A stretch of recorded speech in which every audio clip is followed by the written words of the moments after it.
This video is sponsored by Squarespace.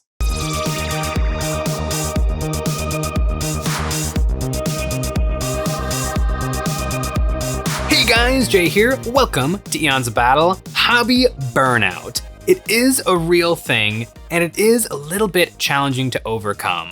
Hobby burnout is when you just don't want to be hobbying. And usually, my answer to this is don't. Your free time is precious, and if you don't feel like painting or gaming, you should not paint or game. You should just read a book or watch a movie or play a video game like Minecraft or a good video game like Terraria. Space Marine 2, multiplayer is pretty darn good. Ooh, and Factorio this month is having a big fancy update. Taking a little break from the hobby is a good way to reset the batteries, but sometimes you're feeling hobby burnout, you just don't want to be painting, but you know you want to paint, but you just don't want to paint, but you should be painting. Like, if you're ever in that kind of like a mood of like, I don't wanna, but I wanna, but I don't wanna, I think a really good way to fix that is to tackle a very small, easy project. I think a great way to do this is to take something off the shelf that you've already done and just do a little bit of a second try. Like, grab your models and be like, I'm gonna try again on the swords. I'm gonna try again on the hair. I'm gonna try again on the faces. What's really nice about that is if you start painting and you're like, you know what, I really actually don't, I wanna go watch the new Joker movie. And so you put them away, because they're already done. You can put them away and it's completely fine. But if you actually work on them, it won't take too long just to redo or put some more paint on those elements. And then once you've got a little bit of fresh paint on there, number one, it makes your old models feel like new models, but it'll also get you just a little bit excited. It's like, you know what? Those swords are better than they were. Those swords are pretty spicy. I kind of want to paint some more swords. Let me go grab one of my new boxes from the pile of shame and take a crack at those. That's a good way to like nudge yourself in the right direction, but I still don't think it is a great solution to hobby burnout because the onus is on you. And speaking of you, have you ever needed a website to call your own? Well, today's sponsor, Squarespace, can help with that. Squarespace allows anyone to design the website of their dreams with the most powerful and easiest design tools in the industry, like design intelligence. Using AI technology empowers anyone to build a more personalized website tailored to their needs, crafting a bespoke digital identity. Choose from a professionally curated selection of styling options to build a unique online presence from the ground up. Squarespace makes sure it's easy to launch your website and get discovered fast with integrated, optimized SEO tools, so you show up more often to more people and grow the way you want. With Squarespace, it's never been easier to set up a unique online storefront. Whether your services are physical, digital, or service-based, selling your wares has never been easier. Squarespace offers unmatched ability to showcase your unique wares with images, video, reviews, and add-ons, all capped off with their seamless checkout tools, letting your customers use whatever system they prefer, whether Klarna, ACH Direct Deposit, Apple Pay, Afterpay, or ClearPay. Squarespace offers a free trial for you to dip your feet into and test the waters, and ready to dive in headfirst, you can go to squarespace.com/EonsOfBattle or follow the link in the description below to get 10% off your first purchase of a website or domain.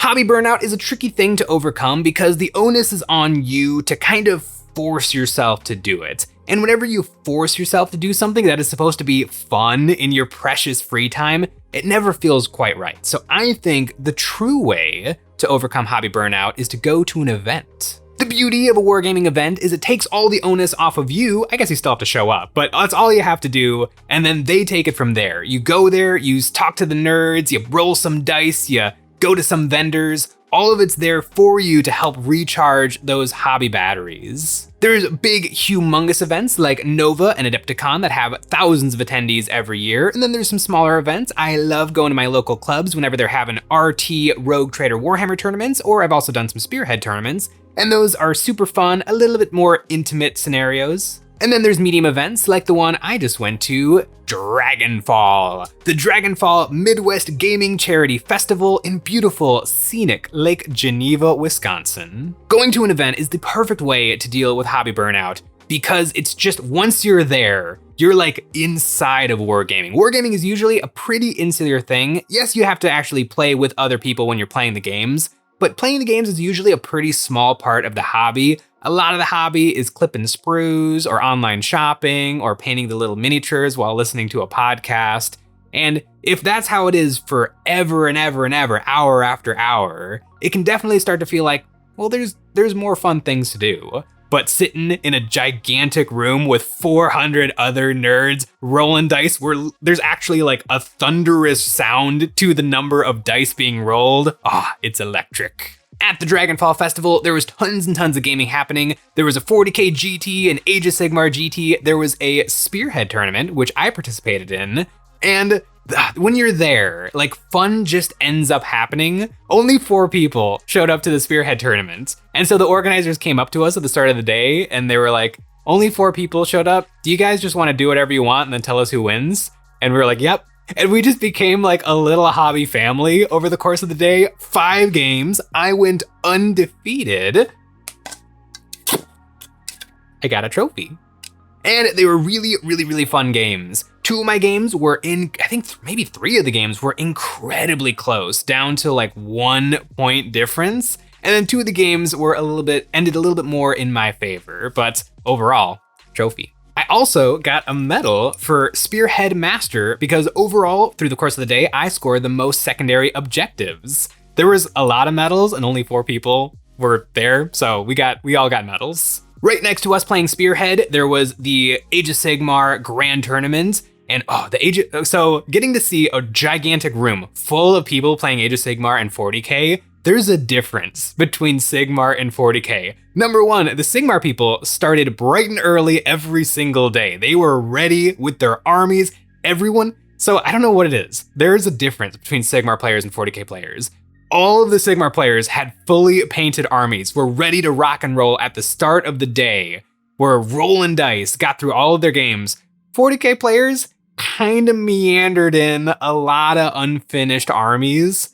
There's something about, there is a difference, but I found a lot more, not respect, but I was enamored by the Age of Sigmar players. They really were in it to win it, where the 40k players were also in it to win it, but a lot more mathematically. There was some incredibly high scoring points games for the 40k players, but just in terms of the hobby, I feel like I have to give it to the Age of Sigmar people. I think they won.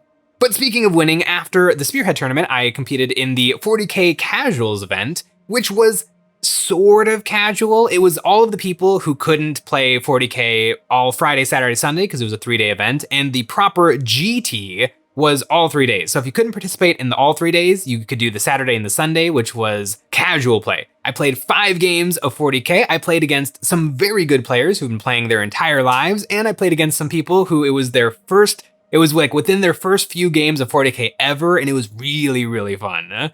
I went up against Pete and his Titans, his Knights. Space Marines into Knights is a rough matchup. And actually my first game against Knights, it was coming right off of Spearhead, so I played like 10 hours of Spearhead and then woke up early the next day to play 40k. I forgot half of my rules. I never picked an Oath the Moment target the entire game. And I think it ended up being like a 90-19 game. But then when I rematched them the next day, it was like 57-90. So definitely improved a little bit over the course of the day. And just playing games over and over and over, sometimes it can get a little boring. Like when I play with like Sean and Nick on the weekends, after 1 game of 40k, we're done. We're not playing any more 40k. But when you're there in the big room, like it doesn't feel bad at all. It's like, yeah, of course we're gonna play another game after this and another game after this. You wanna do another little game in the evening before we get started for more gaming tomorrow? Like when you're there, it just feels so much easier to play 40k, and getting the reps in just helps you learn your faction and the rules so much better than playing like a game on one weekend and then a game the next weekend and a game the next weekend. Another absolute joyous thing about events is the booths. I did buy a bunch of stuff, but like you don't even have to buy a bunch of stuff. Like just looking at the pretty boxes and talking with the vendors and seeing what they brought and getting to just look at like what other people are looking at and like just talking to the nerd next to you and being like, ooh, I like these orcs. And he's like, yeah, those orcs are pretty good, but did you see these little rat folk? And like, oh, the rat folk are good. It's really, really a fun environment to be in. At the end of the festival, ooh, and I even forgot about the painting. There was a painting tournament. Dragonfall hosted its own painting competition with its own little trophy tokens, and they had some really, really cool stuff. Number 1, it's not like Golden Demon, where there's a gold, silver, bronze, everyone else gets nothing. It is anybody who deserves a gold, silver, bronze gets a gold, silver, and bronze. I ended up getting a bronze chip for my Gazgul Thraka, and I got a gold chip for my Age of Sigmar Spearhead, the Ogre Maw Tribes. When I showed up to the event, I didn't actually know that there was a category for armies, but the army category is like the coolest thing I've ever heard of. So the way that Dragonfall did their army category, you can't enter your army unless you play it in an event at Dragonfall.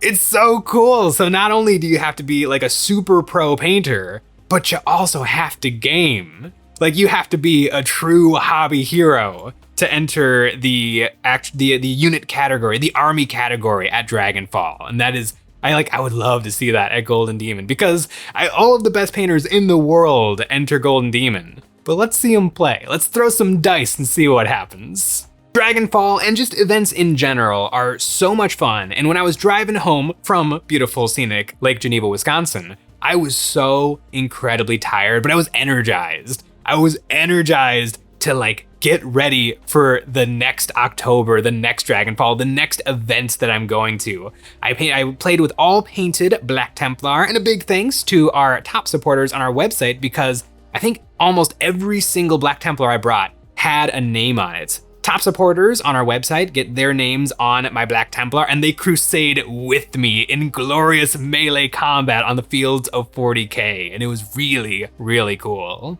And speaking of our website, we also have merch, like the Nick and Jay dice. Nick didn't participate in any of the actual games, but he did show up and game a little bit with Sean, and he was rolling the Nick dice. Also on our website is the very best way to support us, with a membership. Each month, members will get a credit that they can use on our new monthly terrain pack or any previous pack we have ever made. For the month of Orktober, we have expanded on our Orc terrain with the Orc Rocket Factory. Fill your game boards with ramshackle walls and the Grizzly Gate with an explosive flare. Man the battlements of an Orc's weapon workshop absolutely dripping with bombs, rockets, and pointy missiles. This modular terrain is fully compatible with our previous Orc Brewery and the Octeris terrain, and can be assembled in all sorts of shapes, ready to detonate at a moment's notice. When I arrived safely back home from Dragonfall, the very first thing I did was I started putting together my Hedonites of Slaanesh spearhead, because now I've done the ogres. I've won with the ogres, and I won a painting competition with the ogres. Like I wanna keep it going. And so the ogres are burnt. I'm done with the ogres. Now I'm going hard into Hedonites of Slaanesh.